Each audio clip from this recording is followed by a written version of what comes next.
Jadi itu tadi, karena ketika orang dikatakan sehat mental itu ketika orang itu mampu berpikir secara rasional apa yang sedang dia hadapi dalam kehidupan dia. Artinya apa? Orang yang mampu berpikir rasional itu dia bisa merubah ya, misalnya dari satu pola kebiasaan ke kebiasaan yang baru itu dia mudah untuk beradaptasi dengan kondisi itu. Kemudian orang yang sehat mental itu mampu untuk mengelola, mengekspresikan emosi yang dia rasakan dengan tepat dan mampu berperilaku dengan tepat di lingkungan sosial yang dia hadapi gitu. Ketika di rumah WFH dia memposisikan diri seperti ini. Ketika nanti kembali lagi harus bekerja, berarti dia harus melakukan to-do list-nya apa sih yang harus kulakukan supaya nanti di rumah juga kerjaan tetap jalan, di kantor juga tetap bisa jalan dengan baik gitu. Oke, baik. Jadi memang walau butuh waktu untuk beradaptasi ya Mbak Dia ya. Betul. Orang-orang yang sehat mental ternyata bisa menempatkan diri mereka pada posisi yang pas. Ya, bersikap juga ya, bersikap juga dengan yang pas. Berpikir. Berasa, berperilaku dengan tepat gitu ya. Oke deh, kalau salah satu ada yang konslet sedikit berarti ini agak kurang sehat nih ya. Karena sebagai manusia kadang kita merasa sehat-sehat aja nih Mbak Dia. Betul. Banyak hal juga yang dirasakan sama teman-teman atau keluarga Fas yang lain di tengah pandemi ini. Oke, aku fine-fine aja kok. Ada yang bilang bahwa pandemi ini sebenarnya adalah hanya virus biasa untuk menyiasati sistem imunnya naik, jadi nggak panik. Nah ini gitu. Kalau diterusin kesehatan mentalnya seperti apa nih Mbak? Merasa bahwa kondisi yang kita alami sekarang itu merupakan virus yang biasa ya. Biasa. Sempat kemarin saya ketemu Mbak Reni dengan orang yang kembali lagi ya ke persepsi. Persepsi itu juga berkaitan dengan bagaimana dia bertumbuh, berkembang di lingkungan. Kemudian pendidikan juga. Jadi banyak orang yang sudah merasa ya udahlah wong nyatanya mohon maaf saya kayak gini aja nggak pakai masker, saya aja misalnya mohon maaf ya ini kan laki-laki saya merokok nggak apa-apa, semuanya fine-fine aja gitu.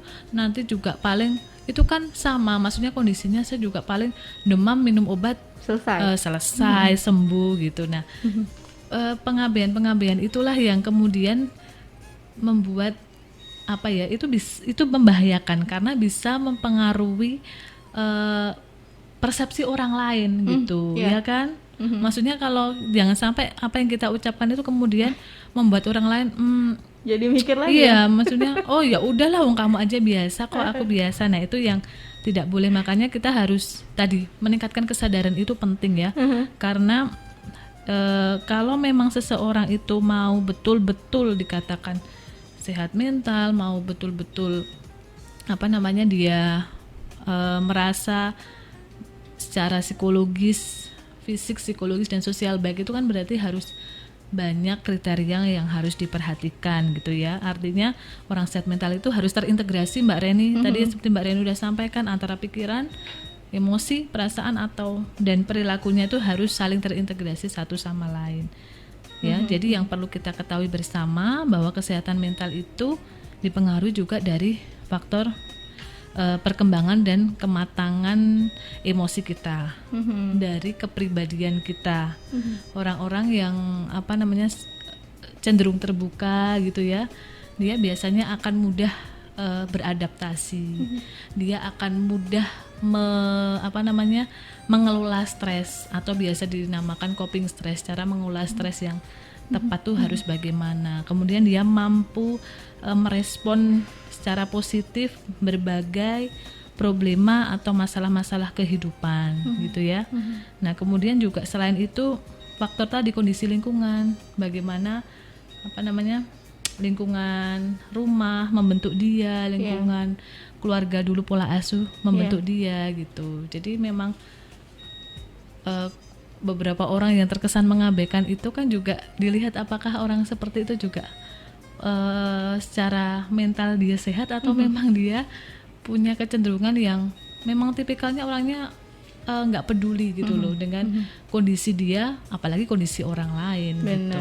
Lagi-lagi pola asuh ya Mbak ya. Pola asuh ini memang sangat berpengaruh sekali, dan kesiapan mental juga sebagai orang tua untuk membuat pola asuh yang lebih baik ketika masa pandemi ini menghadapi new normal. Iya.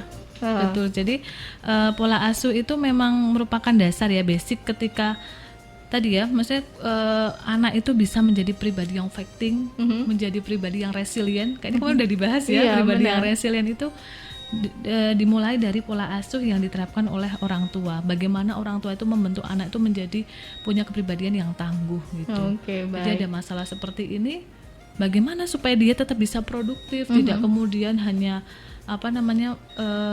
kemudian dia ngedown ya, jadi tidak ada motivasi. Nah itu kan yang harus semua dari kita lah. Benar. Kita lingkungan terkecil madrasah ya, madrasah paling awal itu kan di keluarga. Jadi bagaimana kekuatan dan ketahanan keluarga, komunikasi antara suami dan istri itu bisa membentuk resiliensi juga pada diri anak. Oke, gitu. baik. Ketika itu sudah baik, ke depannya ketika sudah dewasa dihadapkan seperti ini bisa lebih mengerti lingkungan ya. Betul, dimanapun bisa beradaptasi Mbak Reni. Kondisi sulit apapun ya, sekarang kan kita kondisinya sedang sulit nih. Di masa pandemi ini segalanya serba tidak pasti. Tapi anak-anak yang sudah terlatih dengan pola asuh yang tepat, kemudian dia juga memiliki pribadi yang tangguh dan resilient, itu akan lebih mudah beradaptasi dengan lingkungan dimanapun dan dengan kondisi apapun. Tadi ya terintegrasi antara pikiran, emosi dan perilaku. Oke, ini balik lagi ke kebiasaan orang dewasa tadi. Ketika saya tanyakan sama Mbak dia merasa sesuatu hal biasa aja. Kalau tidak diungkapkan mungkin tidak masalah ya Mbak ya. Itu hanya untuk memanipulasi pikirannya dan perasaannya biar nggak panik gitu. Itu masih bisa dimaafkan ya Mbak ya? Ya mungkin ya itu hanya semacam rasionalisasi untuk menenangkan diri dia. Tapi apakah akan seperti itu terus Mbak Reni? Kondisi-kondisi ketidaknyamanan yang dia rasakan itu apakah akan terus dia simpan? Sampai kapan dia mampu untuk merasa tenang dengan ketidakpastian, ketidaknyamanan yang dia rasakan gitu. Soalnya kalau kita bicara kesehatan mental nggak cuma di masa ini ya, dalam lingkup apapun, kondisi apapun itu kan yang bisa mengukur kita Mbak Reni. Mbak Reni panas nih, mungkin cek suhu tubuh panas nih Mbak Reni. Cuma Mbak Reni yang merasa nggak apa-apa kok, aku fan-fan aja gitu. Mbak Reni nggak ngerasa pusing ya dan lain sebagainya, masalah-masalah fisik lain nggak dirasakan. Nah itu kan hanya Anda yang bisa mengukur. Termasuk kesehatan mental juga Mbak Reni bisa mengukur sendiri. Ketika aku merasa buat orang lain beda ya Mbak Reni ukurannya. Buat Mbak Reni mungkin yang bisa jadi sudah pernah mengalami banyak konflik gitu ya. Nah mungkin akan lebih bagus strategi coping atau pengelolaan stresnya, mengatasi stresnya daripada mungkin orang lain yang terbiasa mendapatkan segala kemudahan dalam hidup gitu. Nah, baik. Jadi coping stres ini juga sebagai kunci utama ya, Mbak ya, untuk kita menghadapi tatanan kehidupan baru, new normal. Di tengah protokol kesehatan yang luar biasa itu ya, yang harus diperhatikan. Benar. Ini kita harus benar-benar menata lagi coping stres kita. Kalau nanti kita ketemu lagi sama situasi dan kondisi yang sama atau mungkin lebih di luar prediksi kita gitu kan. Oke, baik. Kita break lagi Mbak Dia, kasih waktu informasi yang mau lewat buat keluarga Fas juga silakan. Anda bisa bertanya langsung lewat 314330 atau SMS dan juga WhatsApp-nya di 0815 7870 9640. 90.1 Fas FM Magelang.